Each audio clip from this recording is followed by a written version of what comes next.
थी। आए अल्लाह के नबी, मैं कुएं के पास पहुंचा और मैंने अपने इन्हीं हाथों से अपनी बेटी को धक्का दे दिया और उस कुएं के अंदर डाल दिया। मेरी बेटी मेरी आंखों के सामने मर गई। आए अल्लाह के नबी, मेरी बेटी के आखिरी अल्फाज जो आज भी मेरे कानों में गूंजते हैं, एक ही लफ्ज वो बार बार कह रही थी, या अबती या अबती, आए अब्बा जान, आए अब्बा जान। गोया कि वो ये कहना चाह रही थी, आए अब्बा जान, अपनी बिटिया का कसूर तो बता दो, अपनी बेटी की गलती तो बता दो, आपने अपनी बेटी को किस गलती की सजा दी है। सहाबी ये वाक़या सुनाते हैं, सहाबी रोने लगते हैं, अल्लाह के प्यारे नबी की आंखों से भी आंसू बहने लगते हैं। सहाबे किराम ये मंजर देख करके गमगीन हो जाते हैं और सहाबा उस सहाबी से कहते हैं कि तूने अल्लाह के नबी को दुखी कर दिया, तूने अल्लाह के नबी को गमगीन कर दिया। वो अल्लाह के नबी कहते हैं कोई बात नहीं, ये तो अपने दिल का दुखड़ा बयान कर रहे थे। फिर आप अल्लाह के नबी अपने उस सहाबी से कहते हैं कि ऐ मेरे सहाबी, जब तुम इस्लाम ले आए तो इस्लाम के पहले के तुम्हारे सारे पाप माफ हो गए, सारे गुनाह माफ हो गए। अब यहां से तुम नई जिंदगी की शुरुआत करो, तुम्हारे सारे गुनाह माफ हो गए तो तुम्हारा ये गुनाह भी अल्लाह क्या माफ हो जाएगा। तुमने अपनी बेटी के साथ जो किया वो गलत किया, लेकिन तुमने उस वक्त इस्लाम तुम नहीं जानते थे, तुम्हारे पास इस्लाम की दौलत नहीं थी। अब तुम इस्लाम ले आए हो तो तुम्हारा इस गुनाह अल्लाह ने माफ कर दिया। मेरे प्यारे साथियों, इस रस्म को भी अल्लाह के नबी ने खत्म किया था। जिस मुआशरे में, जिस समाज में ये रस्म थी कि बेटियों को जिंदा ज़मीन में गाड़ दिया जाता था, उस समाज में अल्लाह के नबी ने इस रस्म को ख़त्म किया और कुरान की आयत नाजिल हुई, वइज़ल मौऊदतु सुइलत बिअय्यि ज़ंबिन कुतिलत। जिस लड़की को जिंदा ज़मीन में दफनाया गया है, जिस लड़की को मारा गया है, जिस लड़की को कत्ल किया गया है, उस लड़की से कल क़यामत के दिन पूछा जाएगा कि तुझे तेरे माँ बाप ने किस जुर्म में मारा था। ये तो 1400 साल पहले की बात थी। 2022 का दौर चल रहा है, दुनिया बड़ी तरक्की कर चुकी है, आज इंसान चांद पर पहुंच चुका है, मगर हालात ज़्यादा नहीं बदले। आज भी भारत के अंदर हर मिनट पर न जाने कितनी लड़कियां मारी जा रही हैं, कुछ माँ के पेट में मारी जा रही हैं, कुछ पैदा होने के बाद मारी जा रही हैं, कुछ कूड़े के ढेर में फेंकी जा रही हैं। मेरे भाइयों, जब आप इसके सबब पर गौर करोगे, जब इसकी वजह पर गौर करोगे तो आपको ये पता चलेगा ये जहेज की जो रस्म है, इस रस्म का भी बहुत बड़ा रोल है कि आज इस रस्म की वजह से भी बेटियां अपने माँ बाप के लिए बोझ बन चुकी हैं। तो हर उस रस्म को खत्म करो मेरे भाई, जो रस्म आपके समाज के लिए और आपके लिए बोझ बने। हमारे नबी तो रस्म और रिवाज की बेड़ियों से हमें आज़ाद करने के लिए आए थे। कुरान करीम में अल्लाह ने फरमाया, वयज़उ अन्हुम इस्रहुम वलगलाल लती कानत अलैहिम। हमने तुमको वो नबी दिया है जो नबी तुमको रस्म और रिवाज की बेड़ियों से आज़ाद करते हैं। हमारे नबी तुमको रस्म और रिवाज की और परंपराओं की कैद से आज़ाद करने के लिए आए थे। तो शादी ब्याह में हम रस्म और रिवाज को फॉलो करें और बने हैं हम पक्के मुसलमान। या अय्युहल्लज़ीना आमनू उदखुलू फिस्सिल्मि काफ़ा। ऐ ईमान वालो, तुम इस्लाम में पूरे के पूरे दाखिल हो जाओ। मुसलमान मकान बनाता है। इसी बंगाल से सवाल आया था मेरे पास, मौलवी साहब वास्तु शास्त्र के बारे में आपका क्या कहना है।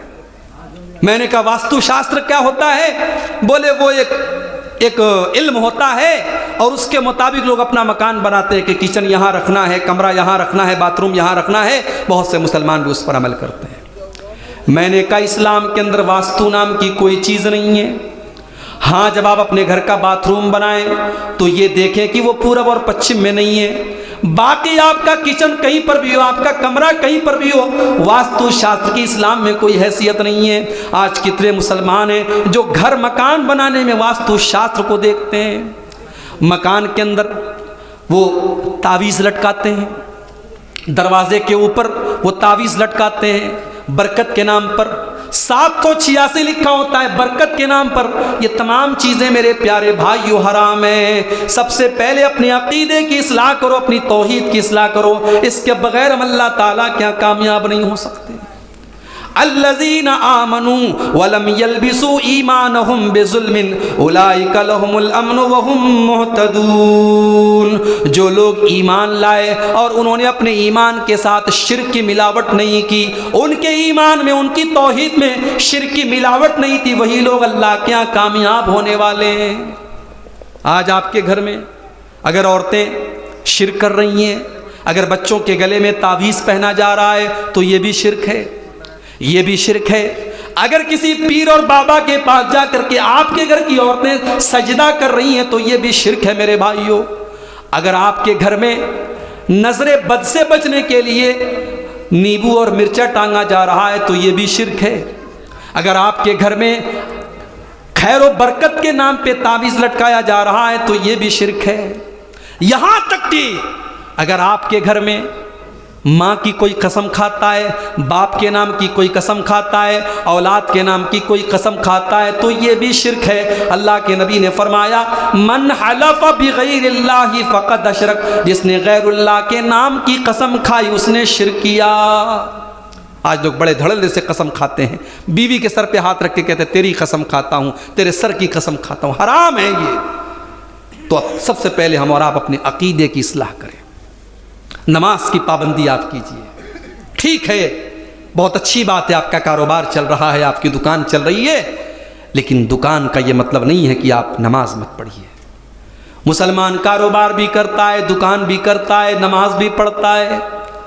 तुम्हें ये मंजर देखना है तो सऊदी अरब की धरती पर आज भी देख लो, हय्या अल सलाह की आवाज़ आते ही सारी दुकानों के शटर गिर जाते हैं, लोग मस्जिद की तरफ दौड़ते हैं। नमाज का टाइम हो गया तो सारे काम बंद। और यही कुरान की तालीम है, रिजालुल ला तुल्हीहिम तिजारतुन वला बैउन अन ज़िक्रिल्लाहि व इक़ामिस्सलाह। मेरे नेक बंदे वो हैं उनका कारोबार उनको नमाज से नहीं रोकता। अपने कारोबार से कह दो कि मेरी नमाज का टाइम है, नमाज से मत कहो कि मेरी दुकान का टाइम है। खुद भी नमाज की पाबंदी करो, अपने बच्चों को भी नमाज का पाबंद बनाओ। बच्चे 7 साल के हो जाएं, अल्लाह के नबी फरमाते हैं मुरू औलादकुम बिस्सलाति वहुम अबनाउ सबी सीन। जब तुम्हारे बच्चे 7 साल के हो जाएं उन्हें नमाज का हुक्म दो, और जब वो 10 साल के हो जाएं और नमाज न पढ़े तो उनकी पिटाई करो। मेरी माओ बहनों, आप भी अपने घर की लड़कियों को नमाज की तालीम दें। बच्चियां जवान हो जाएं तो ख़ास तौर से उनको नमाज ज़रूर पढ़वाएं और रमज़ान के रोज़े भी ज़रूर रखवाएं। हमारे यहाँ 12-12 साल की लड़कियां हो जाती हैं, लोग कहते हैं अब ये हमारी बच्ची तो बहुत छोटी है, रोज़ा रखने की क्या ज़रूरत है। अगर लड़की को मेंसेस शुरू हो गए, अगर लड़की को मासिक शुरू हो गया तो शरीयत की टर्म में वो बालिग है, और बालिग लड़की के ऊपर रोज़ा फ़र्ज़ है, चाहे वो मई और जून के महीने में रोज़ा पड़ रहा हो। आप अपनी बच्ची को छोटी छोटी कह करके उसके रोजे को छुड़वा रहे हैं, उसका गुनाह आपके सर पे जाएगा। बच्चियां बड़ी हो गई, उनको रोजा रखना फर्ज है, उनसे रोजा रखवाइए। बच्ची आपकी बालिग हो गई, अब जब वो नमाज पढ़ेगी, अल्लाह के नबी फरमाते हैं ला यक़बलुल्लाहु सलाता हाइज़िन इल्ला बिख़िमार। बालिग औरत की नमाज बगैर दुपट्टे की कबूल नहीं होती। नमाज में वो दुपट्टा उसके सर पे होना जरूरी है।